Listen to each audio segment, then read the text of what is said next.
Bueno, entonces, lo que decía es que el aumento de la presión hidrostática, la caída de la presión oncótica, podrían ser causas entonces de edema. Entonces, decía, un paciente que tiene insuficiencia cardíaca, después lo podemos interpretar de otra manera, pero inicialmente ya podemos interpretar esto. Paciente que tiene, una persona que tiene insuficiencia cardíaca significa que su corazón no bombea la sangre a los órganos como tiene que bombearla. ¿Eso qué hace? Si el corazón no bombea la sangre a los tejidos, si no bombea la sangre hacia los tejidos, la sangre que no la está siendo bombeada queda por detrás del corazón, es decir, queda antes del corazón, por ejemplo en los pulmones. La sangre que venía de los pulmones al corazón, como el corazón no puede expulsarla porque no tiene fuerza, o por lo que fuera, no está pudiendo expulsar la sangre, entonces los pulmones, la sangre que está en los pulmones y que va para el corazón, esa sangre empieza a acumularse en los pulmones. ¿Por qué? Porque no puede volver al corazón. ¿Por qué? Porque el corazón es como una ruta, no sé, una ruta en la que si los autos que están adelante no se mueven, entonces los autos que están atrás van más lento hasta que se detienen. Bueno, cuando el corazón bombea una cantidad de sangre y le queda un remanente porque no tiene la fuerza para expulsar la que tiene que expulsar, entonces lo que está atrás queriendo entrar al corazón no puede entrar. Por ende, esos vasos sanguíneos que tenían un calibre empiezan a tener otro calibre, empiezan a aumentar su calibre simplemente porque no hay dónde ir, esa sangre no tiene dónde ir. Entonces la sangre que viene de las venas pulmonares hacia el corazón, esa sangre empieza a acumularse dentro de las venas pulmonares. Como se acumulan las venas pulmonares, los capilares que van a esas venas también acumulan la sangre y las arteriolas también. Es decir, que aumenta el volumen dentro de esos vasos sanguíneos y por ende aumenta la presión hidrostática. ¿Está bien? La consecuencia final es que se le empieza a extravasar líquido que efectivamente cae en el intersticio de los pulmones. ¿Está bien? Cae en el intersticio, es decir, entre las células y entre los alvéolos. Y empieza a llenar el extracelular. De hecho, cuando la cantidad de líquido es muy grande, empieza a caer dentro de los alvéolos y se le empiezan a llenar de agüita los alvéolos, pero no es agüita. Sí, es agüita. ¿De dónde viene esa agüita? Viene de los vasos sanguíneos. Esa agüita que los vasos sanguíneos dejaron escapar porque tenían una presión hidrostática mayor. ¿Está bien? Y eso se llama edema pulmonar. Ese mecanismo puede darse en cualquier parte del cuerpo. Este es un edema pulmonar, pero cualquier cosa que haga que la sangre se enlentezca va a ser eso. O puede pasar que haya un vaso que esté obstruido, tapado. Entonces el vaso venoso está tapado y la sangre no puede pasar. Por debajo de ese tapado, por ejemplo, una señora embarazada, se le hinchan las piernas. ¿Por qué se le hinchan las piernas a la señora embarazada? Vayan a saber por qué. Bueno, si era una señora embarazada con insuficiencia cardíaca, bueno, pero no, podía ser, pero no. Vamos a poner la señora embarazada. La señora embarazada, adentro de su panza tiene un bebé. Y el bebé aprieta contra la pared posterior, aprieta la vena cava que viene subiendo, la aprieta, la comprime la vena cava que va al corazón y que trae sangre de las piernas, trae sangre de los miembros inferiores hacia arriba. Y como la sangre confluye a la vena cava y ahora el bebé la está aplastando a la vena cava, entonces la cantidad de sangre que puede llegar al corazón es menor, pero eso no sería tanto problema porque la mujer no va a necesitar tanto esa sangre, pero el problema es que abajo, por debajo de la compresión de esa vena cava, las venas que van al miembro inferior, que tenían un calibre, ahora tienen otro. Aumenta la presión hidrostática de esos vasos por una compresión generada en este caso por un bebé. Entonces las piernas de esa señora se empiezan a hinchar por un líquido que se salió de las venas, en realidad se salió de los vasos porque las venas estaban hinchadas, hincharon los capilares y las arteriolas. O sea que ahí tenemos otro caso en el cual aumenta la presión hidrostática, en este caso por una obstrucción. No es una obstrucción total, obviamente, pero es una obstrucción parcial, donde pasaba antes 1 litro por minuto, 5 litros por minuto, ahora están pasando, en vez de 5 litros por minuto, están pasando 4 litros y medio. Bueno, eso hace que haya una acumulación y por ende esto, un aumento de volumen. ¿Está bien? de volumen. Entonces se extravasa líquido. ¿Está bien? Hay un extravasado de líquido. Bueno, entonces tenemos distintos casos en los cuales aumenta la presión hidrostática. Podría aumentar la presión hidrostática también, por ejemplo, por exceso de consumo de agua. Por eso no es necesario, o sea, dice, bueno, tomo 7 litros de agua por día. No, no, hermano, pará, 7 litros de agua por día, vos estás generando un exceso hídrico en tu cuerpo que genera un aumento de presión hidrostática y que te puede llegar a traer edemas. No, si a mí no me, bueno, sí, por ahí cuando tenés 20 años no te trae nada, pero ojo, porque tu cuerpo lo tiene que usar el resto de la vida. Bien, entonces, aumento de presión hidrostática. Caídas de presión oncótica, es decir, circunstancias en las cuales el 26 se va a 22, a 23, o sea, baja, y entonces, ¿qué pasa? Al no haber presión de retención, el líquido se escapa. Y eso sucede cuando lo que genera la presión oncótica desaparece, es decir, cuando las proteínas no están en el plasma. ¿Y cuándo pueden no estar las proteínas en el plasma? Bueno, cuando se pierden o cuando no las adquirimos. Cuando se pierden, por ejemplo, se pueden perder en un riñón. El riñón que tiene alguna patología y deja que las proteínas se le escapen por la orina. Entonces ya no están en la sangre, baja la presión oncótica y el líquido tiende a salirse. O puede pasar que se pierdan por el intestino. También hay menos en el plasma y entonces, listo. O puede pasar cuando hay una insuficiencia hepática. No las fabrica las proteínas plasmáticas el individuo porque su hígado no funciona. Entonces hay menos proteína en el plasma, cae la presión oncótica y se escapa el líquido del plasma. O puede pasar que no las ingiera la persona, no come proteína. Entonces lo mismo, o sea que cualquier circunstancia que baje la cantidad de proteína del plasma, entonces produce una disminución en el guardado del agua dentro del plasma y por ende el líquido se escapa. O sea que tengo circunstancias en las cuales cae la presión oncótica y entonces el agua se pierde de los vasos sanguíneos. ¿Está bien? Lo mismo que con la sal, las pérdidas, el mal manejo de la sal trae aparejado el pasaje de... Primero trae aparejado un aumento de la presión hidrostática, porque si tengo más sal adentro del plasma, lógicamente sal atrae agua, sal y agua aumentan, aumenta la presión hidrostática ya de por sí. Pero además de eso, ese líquido de agua con sal pasa al intersticio.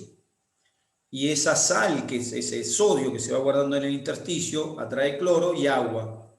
De modo tal que el mal manejo de la sal puede ser, por ejemplo, pacientes con insuficiencia renal, retienen más sal de la adecuada y entonces tienen tendencia al edema. O los pacientes que tienen secreción inapropiada de renina, libera mucha renina, se transforma, bueno, angiotensina, va a transformar angiotensina, aparición de aldosterona, y la aldosterona retiene sodio y agua. Entonces también otra circunstancia por las cuales puedo retener sodio o manejar mal el sodio, y el sodio me aumenta la presión hidrostática, pero además cuando pasa al intersticio me retiene agua en el intersticio. ¿Bien? La inflamación vimos que tiene un proceso vasodilatador por un lado y tiene otro efecto que era el efecto de aumento de la permeabilidad, por lo tanto se le escapa el agua también. Y por último podemos aclarar un mecanismo más de formación de edema, que sería cuando los linfáticos están ocluidos. Eso es un edema especial que se llama linfedema y se produce porque cuando el agua cae al intersticio, gran parte de esa agua se va por el sistema venoso, pero lo que queda como excedente se lo lleva el sistema linfático. Cuando el sistema linfático está obstruido, entonces no hay drenaje adecuado por las venas drenan hasta donde pueden y siempre queda un pequeño excedente, y a eso le llamamos edema linfático. ¿Está bien? Que es un edema especial, el edema linfático. O sea que ahí tenemos la producción de edema como mecanismo habitual, porque este no es un mecanismo de respuesta, pero como estamos hablando de vasos sanguíneos, lo aclaro ahora, porque ya que estamos hablando de vasos sanguíneos, pero no es específicamente un mecanismo de respuesta ante una anoxia, sino que es un comportamiento de los vasos sanguíneos. Y dicho esto, aclaro dos conceptos que quiero que conozcan, que son el de congestión e hiperemia. Porque el congestión lo voy a decir siempre, y ya lo dije algunas veces, congestión. Entonces, el término edema lo usamos, lo vamos a usar habitualmente. El término congestión e hiperemia. Una congestión hace referencia a un proceso en el cual un tejido tiene más sangre en un momento determinado por dificultad de circulación de la sangre hacia afuera de ese tejido o de ese órgano. ¿Está bien? O sea que por alguna circunstancia la sangre está más detenida en un órgano, eso dilata los vasos y eso llamamos congestión. Sería similar a la congestión del tránsito en la Panamericana un viernes como hoy a la tarde. Si ustedes ahora quieren ir ahora no, porque todavía pueden, pero en 3 horas, es más, ahora que viene con el tema del cierre, a las 5 de la tarde, si quieren ir para el lado no sé, de Pilar, de Escobar, salen por cualquier medio, llegan a la Panamericana y donde llegan a la Panamericana, y dicen, che, no llego porque llaman por teléfono, que no deben hablar por teléfono, vamos manejando, pero pongámosle, llaman por teléfono a avisarle al fulano que está del otro lado, le dicen, che, Roberto, voy a llegar tarde porque hay mucha Congestión. gente en la ruta, me dice ahora. No, mucha que, pero no le escucho, alguien dijo algo, pero no escuché porque no tenía puesto este y no tenía puesto la... ¿Mucha que hay? Congestión. Congestión. ¿Está bien? Ahí está la congestión. Entonces, congestión es ese detenimiento que hay. Con una salvedad, la Panamericana, por más que se congestione, pero aunque algo por el estilo pasa. ¿Qué pasa cuando empieza a congestionarse la Panamericana respecto de las banquinas? Y la gente empieza a poner los autos en las banquinas. Se empiezan a ir. O sea que donde habían 6 carriles, ahora hay 8. ¿Se entiende? Bueno, eso mismo no se ensancha la Panamericana, pero hace las veces de que se ensancha. Lo mismo le pasa a los vasos sanguíneos. Cuando la sangre no puede circular, entonces se detiene e hincha los vasos sanguíneos. A eso le llamamos congestión. Y un órgano congestionado, cuando uno lo mira, cambia su color inclusive. Pero el color, ¿qué tiene adentro de más? Sangre, por supuesto. Entonces, ¿qué color tendré que ver? El vaso se pone más oscuro. Debieran haber contestado, se pone más rojo porque si tiene más sangre, pero en realidad se pone un poquito más violáceo porque la sangre es venosa. ¿Está bien? Como la sangre es venosa, se pone más violáceo. Órgano congestivo. Cuando el patólogo, por ejemplo, abre un cadáver y mira un órgano, lo describe. Y dentro de la descripción puede decir órgano congestivo. ¿Por qué? Porque lo ve de otra coloración, lo ve hinchadito y con sangre venosa. Y si no, también lo podemos describir en vivo, también lo mismo. Tiene los órganos están congestivos o la garganta está congestiva, por ejemplo. Congestión. A diferencia de hiperemia, la hiperemia se produce no por enlentecimiento de la sangre en el pasaje, sino por vasodilatación arteriolar. Lo que se dilatan ahora son las arteriolas. Y entonces aparece una hiperemia. Hiperemia, mayor cantidad de sangre.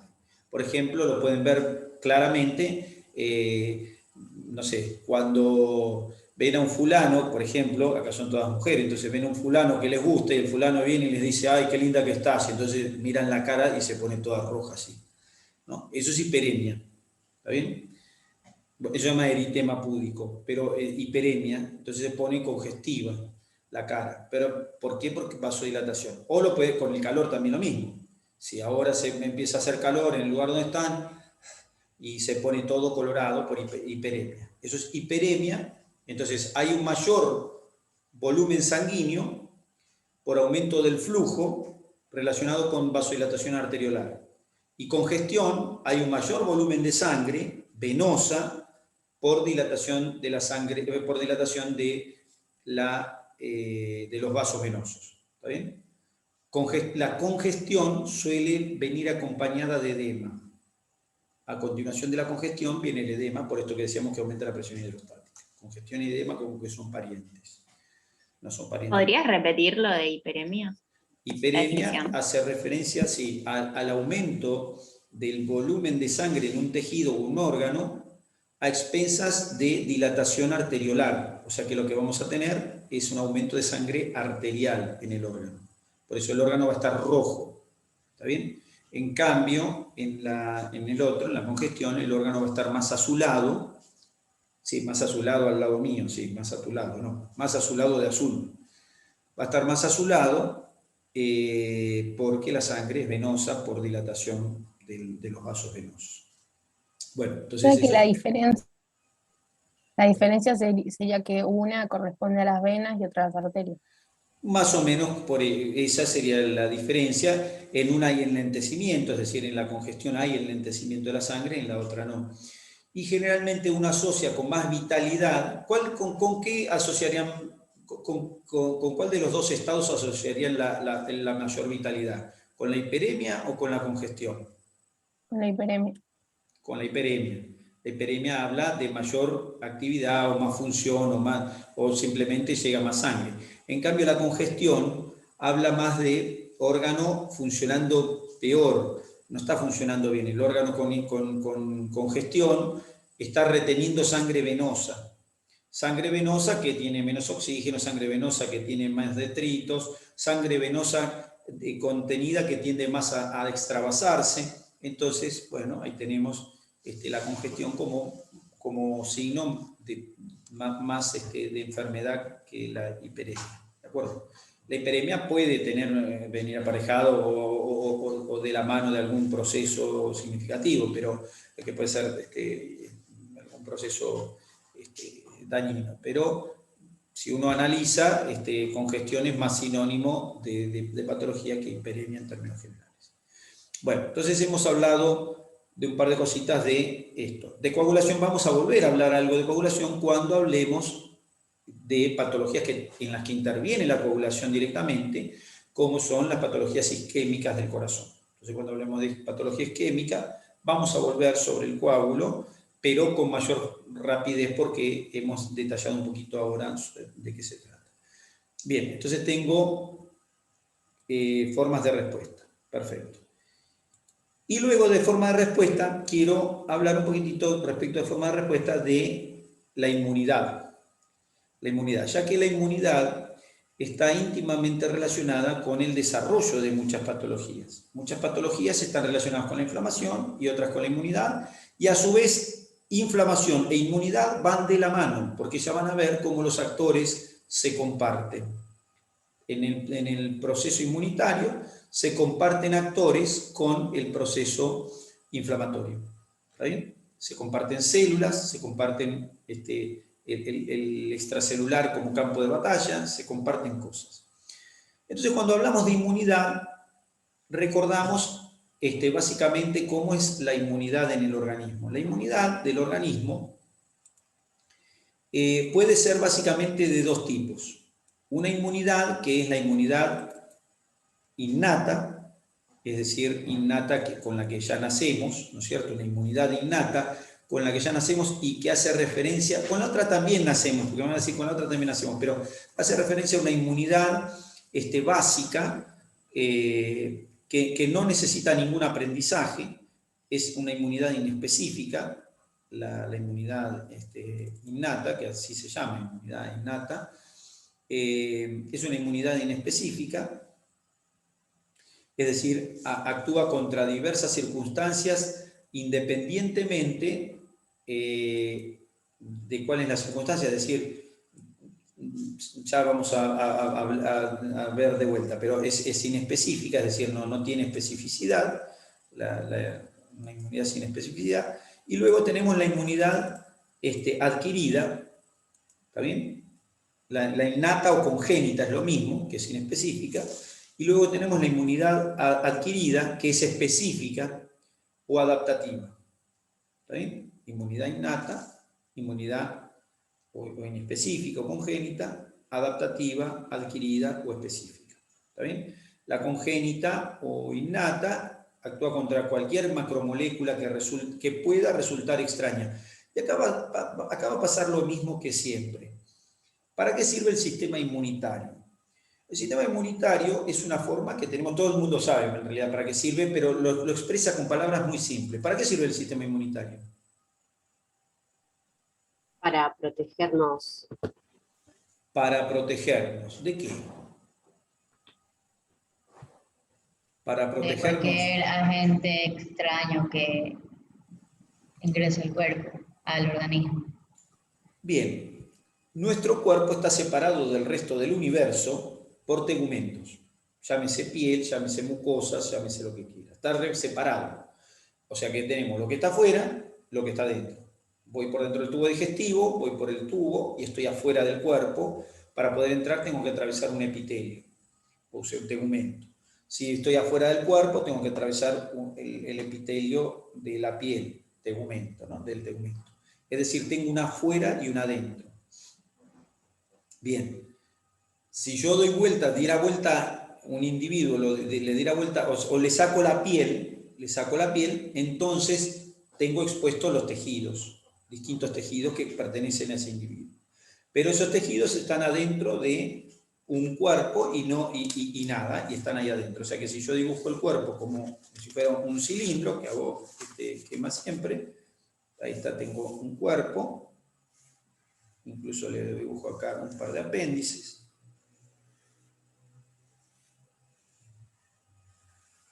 Le dibujo un cilindro adentro, que tiene una salida, que hace referencia al tubo digestivo, y le puedo dibujar otros cilindros que representan el árbol respiratorio o lo que fuera.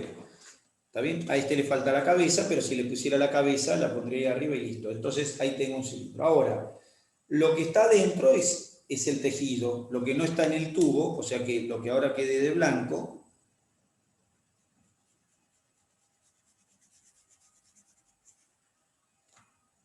ahí está. Lo que está de blanco es el tejido, es el individuo. Y lo que esté dentro de esos tubos o que esté afuera no es el individuo. O sea que si yo me planto acá, estoy en el tejido, cualquiera de las cruces naranjas está dentro de la persona y todo lo que no sea eso está fuera de la persona. Perfecto. Ahora, todo lo que está dentro de la persona tiene como una especie de código interno. Es como si fuera esto un edificio y en el edificio solamente pueden estar los tipos que pertenecen al edificio. No puede entrar nadie que no esté en el edificio, que no sea del edificio. O sea que los del edificio hacen lo que quieran o lo que tengan que hacer.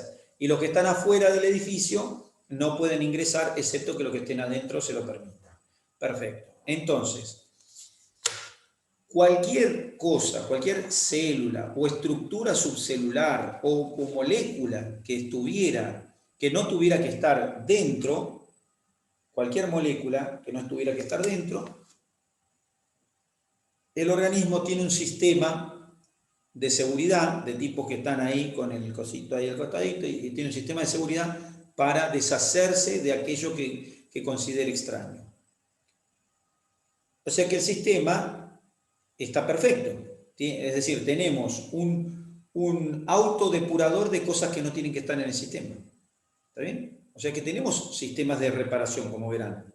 Es un sistema de reparación que, donde ve algo que no corresponde al tejido, lo echa, lo anula, lo corre, hace algo. ¿Está bien? Bien. Para eso tenemos el sistema, entonces, inmunitario. El sistema inmunitario reconoce moléculas que no pertenecen al propio sistema y trata de anularlas o de sacarlas del organismo. Y acá hago la aclaración siguiente. Los sistemas inmunitarios no trabajan como nosotros creemos contra una célula o contra un virus. ¿Está bien? Sino que trabajan contra moléculas. ¿Está bien? O sea que nosotros hacemos una vacuna contra el coronavirus. ¿Y qué es una vacuna contra el coronavirus? ¿En qué consiste la vacuna contra el coronavirus? ¿Le damos al cuerpo qué? ¿Le damos coronavirus? ¿O qué le damos? Anticuerpos. Anticuerpos. No, no le damos anticuerpos. Le damos el virus para que genere anticuerpos. Pero no le damos el virus. ¿Qué le damos? Moléculas. Moléculas, sí, más específicamente. Le damos moléculas constituyentes del virus que sean específicas de ese virus. No cualquier molécula. Le damos al cuerpo moléculas. A veces las moléculas están pegadas en virus muerto o a veces la molécula se la puedo dar suelta al cuerpo.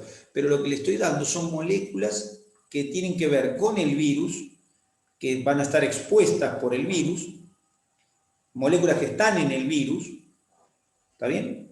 Pero no hace falta que le dé el virus entero al cuerpo, le doy moléculas y que son características de ese virus, moléculas que son características del virus. Porque si yo lo que le diera, por ejemplo, un virus, ¿no? Un virus tiene un ADN y tiene, vamos a poner un virus con ARN, bueno, con ARN, un virus con ARN y con una cubierta. Pregunto, ¿el ARN de ese virus de qué está hecho?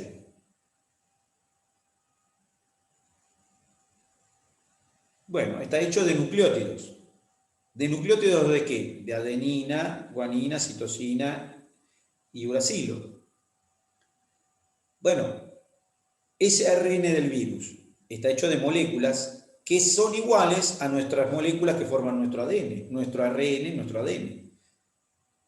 O sea que si yo pongo esas moléculas y estoy esperando que mi cuerpo responda contra eso, el cuerpo se ríe, no le va a hacer nada a eso. ¿Cómo le va a hacer si el cuerpo está lleno de eso? Bueno, entonces tengo que buscar algo que el virus tenga que yo no tenga, para que mi cuerpo fabrique anticuerpos y reconozca como ajeno un pedacito del virus y pueda matarlo o hacer algo con eso. Entonces, tengo que poner algo que sea característico de ese virus. ¿Está bien? Busco una molécula que sea característica del virus y ante la cual el cuerpo tenga la capacidad de generar una respuesta, porque pueden ser moléculas que en el cuerpo no generan ninguna respuesta. ¿Está bien? O sea que el cuerpo puede ser una molécula de una proteína, y esa proteína en realidad nosotros, aunque no la tenemos, no nos genera realmente una buena respuesta. Nos genera una respuesta más o menos. Entonces tenemos que buscar una proteína a la que respondamos. El cuerpo suele responder a las cosas que no hay adentro. Lo que no hay adentro se conoce como ajeno. Y entonces lo que se conoce como ajeno es a lo cual está destinado el proceso inmunitario. O sea que el proceso inmunitario está destinado a reconocer cosas que tendrían que estar afuera del cuerpo.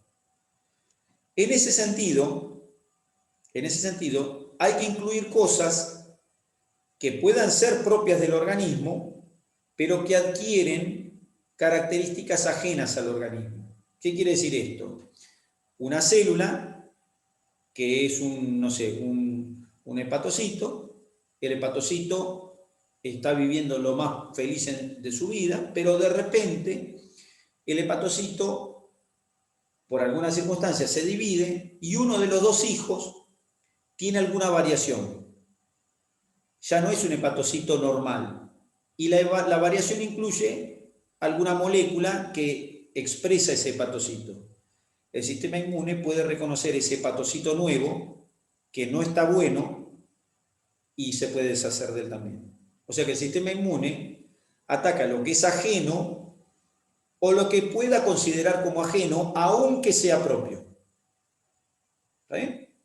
O sea que está destinado a reconocer cosas que no tienen que estar en el tejido propio. Sea que vengan de afuera, sea que se hayan fabricado adentro.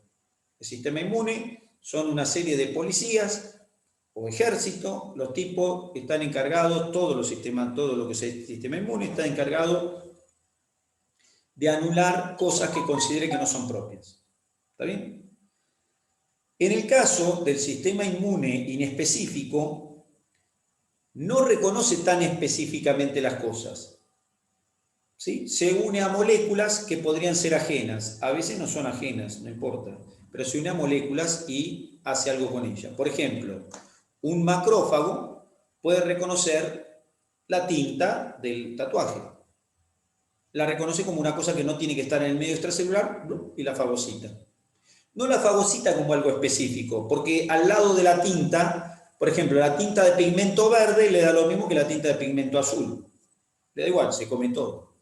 Y al lado de la tinta había un virus, por ejemplo, y se comió el virus también. Nada, lo que no tiene que estar en el tejido, se lo barre.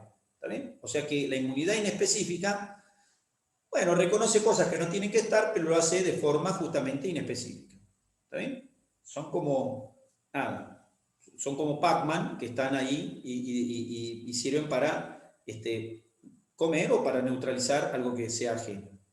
Y la inmunidad específica, en lugar de hacer eso, es más exquisita. La inmunidad específica reconoce moléculas muy especiales, reconoce moléculas muy puntuales.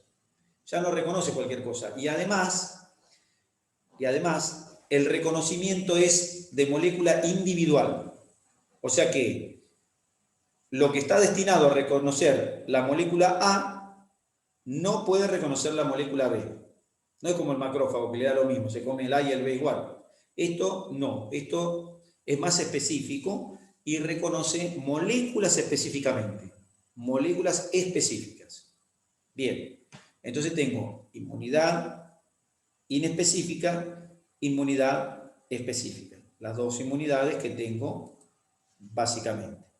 La inmunidad específica, a su vez, es de memoria, tiene memoria. ¿Qué quiere decir que tiene memoria? Quiere decir que la inmunidad específica guarda una capacidad para responder ante lo mismo específicamente cuando lo encuentre de vuelta. Y la inmunidad esta específica se aprende. No, el macrófago, que tiene inmunidad inespecífica, que interviene en la inmunidad inespecífica, no aprende, sí, ya aprendió lo que aprendió y le da lo mismo. Se come una cosa que otra, aprendió a comer. En cambio, la inmunidad específica o adaptativa se produce a la par de un aprendizaje. Hay que aprenderla. Y la vamos aprendiendo a lo largo de toda la vida. ¿Está bien? Vamos aprendiendo a lo largo de la vida. Muchas veces nos es útil, a veces nos puede jugar malas pasadas y a veces es totalmente inútil. ¿Está bien?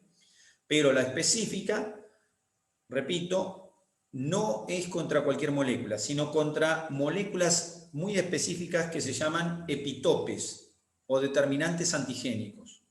¿Está bien? El determinante antigénico o epitope es a lo que se responde. Por eso, lo que se coloca cuando hacemos la vacuna para el virus de lo que sea, son los epitopes o determinantes antigénicos que pertenecen específicamente a esa estructura, sea un virus, una bacteria, lo que fuera, y que generan una respuesta nuestra. ¿Está bien? Bien, entonces ahí tengo inicialmente para qué sirve el sistema inmune. Repito, el sistema inmune se encarga también de reconocer células que se modificaron. Células que se modificaron. ¿Cuánto vive un glóbulo rojo? ¿Cuánto vive 120 días. 120 días. ¿Y por qué se muere un glóbulo rojo? ¿De qué se muere? ¿De angustia? No. ¿De qué se muere un glóbulo rojo? Lo matan al glóbulo rojo. ¿Quién lo mata? Lo matan células destinadas del sistema inmune inespecífico, destinadas a sacar del cuerpo células que no son normales. ¿Y cómo hacen esas células para matar al glóbulo rojo? ¿Por qué matan un glóbulo rojo que no esté normal y a otro glóbulo rojo que está normal no lo matan? ¿Y por qué no matan otras células? Porque las células encargadas de matar los glóbulos rojos y fagocitarlos reconocen en la cubierta de los glóbulos rojos, reconocen la estructura del glóbulo rojo de la cubierta. Cuando la estructura del glóbulo rojo está cambiada, aparecen moléculas cambiadas de lugar o moléculas nuevas, entonces ese es el motivo para que estas células se las coman. Es decir, que tenemos macrófagos que se comen glóbulos rojos. ¿Está bien? Porque los reconocen como diferentes. Nuestro cuerpo tiene la capacidad de reconocer células nuestras que no son normales. Eso también hace el sistema inmunitario, lo repito. Ese es el motivo por el cual no se muere uno de cáncer todos los días. Ustedes, yo, todos, fabricamos cánceres todos los días. Todos los días tenemos cáncer. ¿Cómo todos los días tenemos cáncer? Sí, sí, pero nuestro sistema inmunitario reconoce células anormales y las vuela en el momento que hay una. No deja que haya 5 ni 10. Cuando hay una, cuando hay 2, ahí, trácate, viene el sistema inmunitario, reconoce eso, dice, estas 2 no son de acá. Y listo, y se los come. O las rompe. Es decir que, sí. Entonces, cuando una persona se enferma de cáncer es porque no tiene el sistema inmunitario en óptimas condiciones. Por supuesto. Por supuesto. Todo el mundo sabe, cuando uno dice, fulano, uy, se le murió la mamá, el hermano, el cuñado, entró en una depresión terrible y le agarró un cáncer. Y lógico, mirá, con eso le bajaron las defensas. Bueno, eso lo dice todo el mundo. ¿No lo escucharon nunca eso? ¿No escucharon eso que dicen? Sí. Es una cosa de todos los días. Es una cosa cotidiana que está basado en este concepto. Antiguamente era solamente visual. Uno decía, uy, mirá, fulano le agarró una depresión porque, no sé, se le murió el Bobby y a continuación perdió la casa. Bueno, y atrás vino el cáncer. Bueno, ¿sí? ¿Es casual? No, no es casual. Es que es una cuestión lógica. El sistema de defensa que está relacionado con sacar las células cancerígenas no funcionó de forma adecuada. Después veremos por qué qué relación tiene ese sistema de defensa con el resto de lo que pase por nuestra cabeza. Pero ya de por sí, la disminución de las defensas equivale a la probabilidad de tener un cáncer. ¿Está bien? Se le despertó el cáncer cuando estaba con la depresión. Claro, no es que se le despertó, es que el sistema no anuló lo que anulaba todos los días. ¿Está bien? ¿Y quiénes se mueren de cáncer mayormente? ¿A quién le agarra cáncer? A las personas mayores, claro. ¿Por qué? Porque los sistemas inmunitarios se van haciendo deficientes a lo largo de nuestra vida.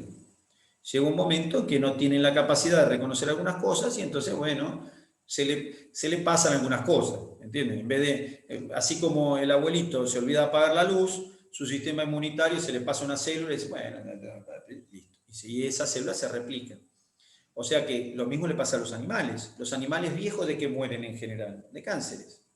Que es normal, es decir, lo que estaba controlado durante toda la vida, en algún momento no se pudo controlar porque el sistema ya no funciona bien y las células se replicaron y a eso le llamamos cáncer y hasta luego cocodrilo. Así es la historia, no hay mucho más que contar. Es decir, que el sistema inmunitario reconoce lo ajeno y lo que potencialmente es ajeno aunque sea propio. ¿Está bien? ¿Por qué reconoce a las células cancerígenas? ¿Las reconoce porque son malas? No. Reconoce las células cancerígenas porque no las reconoce, porque en su cubierta le reconoce algo que no es igual a las propias. Todas las células cancerígenas en algún aspecto tienen alguna modificación, porque si no serían iguales al resto de las células. Bueno, cuando las células, a veces pasa, también puede pasar eso, que el sistema falle porque no reconoce por algún motivo, porque por ahí las células son tan iguales a las propias que no las reconoce. Pero cuanto más distintas son las células a las propias, más fácil le resulta al sistema inmunitario reconocerlas. ¿Está bien? Bueno, conclusión, que el sistema inmunitario reconoce lo propio de lo ajeno, pero en ese reconocer lo propio de lo ajeno, ojo, porque puede reconocer cosas que son propias, que las fabricó el organismo, como ajenas porque no se comportan como tales, o a veces puede pasar que reconozca como ajeno una cosa que es propia y eso es una enfermedad autoinmune. O sea, ¿qué es una enfermedad autoinmune? Es aquella en la que el organismo se equivocó. Se equivocó. ¿Qué quiere decir? Tenía que reconocer cosas ajenas y de repente reconoce como ajeno, no sé, las células del pulmón. Y bueno, las reconoció como ajenas. Después la causa, pueden haber distintas causas, pero quiere decir que nada, al reconocer como ajenas las células del pulmón, las va a dañar, porque el mismo organismo, el sistema de patrullaje, se encarga de dañar lo que cree que es ajeno. ¿Por qué? Porque está convencido que es ajeno. Dice, no, a mí me contrataron para sacar todo lo que no corresponde, y estas células no corresponden. Dice, no, pero fíjate, es una célula de pulmón.